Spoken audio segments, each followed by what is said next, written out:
I saw it was at the Lincoln Center Film Festival, the New York Film Festival. We were asked to be in it, and it wasn't finished. And it was very prestigious, and we didn't know what to do. They finally decided, well, they'll put it in, because if they liked it well enough to have us, it would be decent enough to show, and we could always finish it up. So it wasn't really a finished product, beside which I'm extremely farsighted. And they sat me in the very front row, this huge screen, because they were doing a Q&A, and I guess they thought this old bag running down the steps might fall and, break a neck, and then we're all finished. So they had me so they could just, take a hook and get me on the stage. But I was sitting there like this, and I couldn't see, and I ended up with a really, really pain in the neck, and I didn't see it properly. And then the second time, at another festival, I was sitting next to people who kept, and I couldn't concentrate. I saw it the other night. They had made some adjustments, and I liked it. It's kind of strange seeing yourself, but everybody seems to have responded so, how shall I say, profoundly.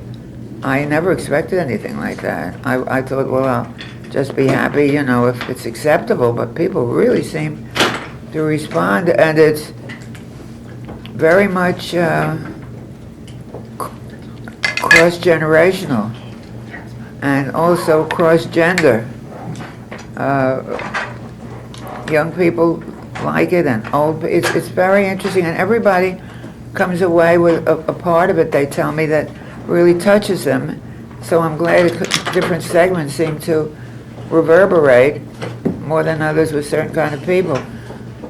And at the we had a pre-opening party.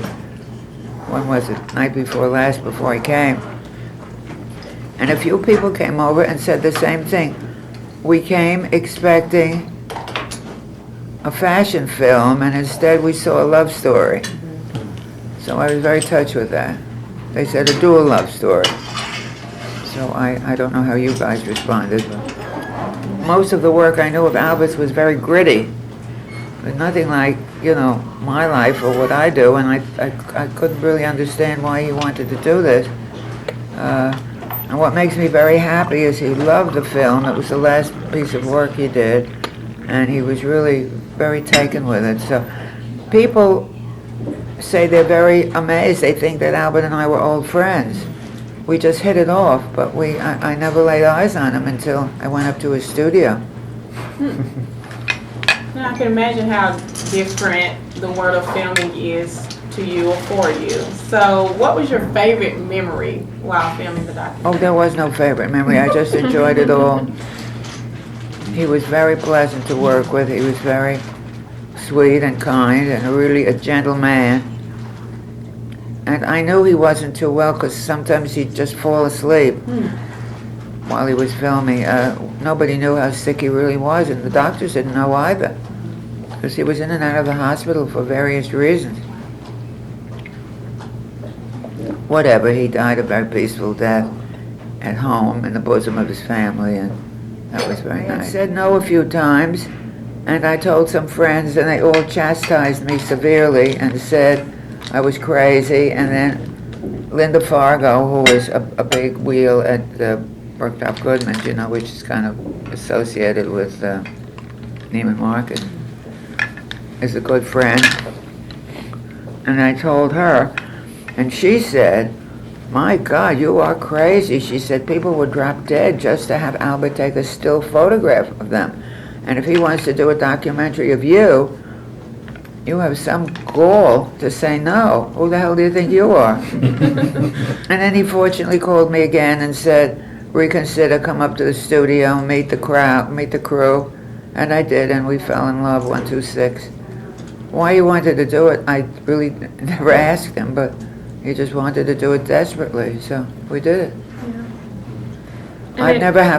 I've never made any plans for any of these things. I never thought my life would take a turn like this. I mean, I've turned into a 93-year-old cover girl, which ain't easy. I'm in love with the process. I love the hunt. I don't do much shopping anymore. First of all, I don't need anything. I'm in the process of giving so many things away, museums and sales and everything else. And the prices of clothing today for the kind of things I like are just insane, insane. Half dead as I was on the way from the airport yesterday, I found out that there was an hour left to go to Grapevine. So I went to last call and I was appalled, even there. I mean, everything I picked up that I liked was thousands of dollars. Some of it was shop worn and some of it, I mean, the things started out at 5 figures. I don't know how anybody can afford to get dressed. It's No, hard. seriously. And then the things are made so badly. If you know anything about clothing, the fabrics are shoddy, the workmanship is terrible. I mean, you turn them inside out and you want to weep. Well, nobody works, nobody gives a damn anymore. And young people who seem to be spending all the money don't have any frame of reference, so they don't know the difference. And the young people don't want to apprentice anymore, so they don't learn how to do anything. And it's slop, I don't know. I can't exactly figure it out because I'm not doing anything in a different way than I did 70 or 80 years ago. And I don't know whether people caught up with me or I'm a relic or just because they give me high marks for still being around. Or I speak the truth and I tell people what I think. And a lot of people in the fashion business don't do that. And I'm not in the fashion business. And I do a lot of things other than fashion. And I really don't know, but I do believe from the time I did my first museum show is when I came to prominence in this crazy world. There is a terrible yearning for glamour and fantasy, and some mystery, which is all gone out of today's life. Everything is so cut and dry and gray and same. And I think people they give lip service and they say they would like to do it, but it requires effort and they don't want to expend that. They would like to just press a button and have it happen, and it doesn't. And so I think when they see it, it fulfills some kind of a yearning. Well, I don't know if that's true, but that's what I think. You think so? I would yield to your opinion on that. Yeah. What do you think? I agree. I know you mentioned that, there are far more important things in life than fashion and documentary. What are some of those things to you? Education, charitable work, doing a good job at whatever your craft is, honing your own craft. I mean, millions of things to do. Getting dressed is a lot of fun, and I think that should be the category. I also think it's a good outlet and builder of creativity, which a lot of people don't have in any other area. I mean, they can't paint and they can't dance and they can't act or something, but they can be creative with the way they get dressed. They can be their own canvas. And I don't know why everybody wants to look the same. I find it exceedingly boring. Maybe they feel safe. It's certainly easier. I don't know how any people can do massive shopping on the internet and buy clothes without trying them on, without touching them, seeing what the fabric feels like. I don't get it. But it's much easier. I think it's all part of a lazy culture. When I'd be in Europe and I had all these fabric samples, I used to sketch and then find some local. In those days, there were lots of good, really good dressmakers who would sew them for me. And so I have some really beautiful things, I must say. But I've always done something creative, and I always try to do something different. I've never had a business plan, so I never knew what I was doing, or I knew what I was doing, but I never knew what I was going to do next or what would fall my way. And so all kinds of things opened up, and I just jump in. I mean, that's really why I did the film. I thought, well, I never did a film, and it could be fun. Because I think the world is very gray, and while I'm not a silly Billy, I like to have fun. You know, you can have intelligent fun. I've never believed in the drug scene or all that kind of thing. I don't understand how people, when I'm sick and I have to take medicine that makes me so sick, I don't understand how anybody can take drugs for pleasure. Could you explain that to me? Yeah, I understand. What type of advice would you give to the businesswoman of this day and age, and on, you know, staying original and just being who they are? Well, the problem is most of them don't know who they are. Or if they do know who they are, they don't act like they do. You have to have the courage of your convictions, and if you want to have some sense of style, you have to work at who you are and cultivate your own personality and express it in what you wear. And that takes some effort, and it's painful sometimes to find out who you are.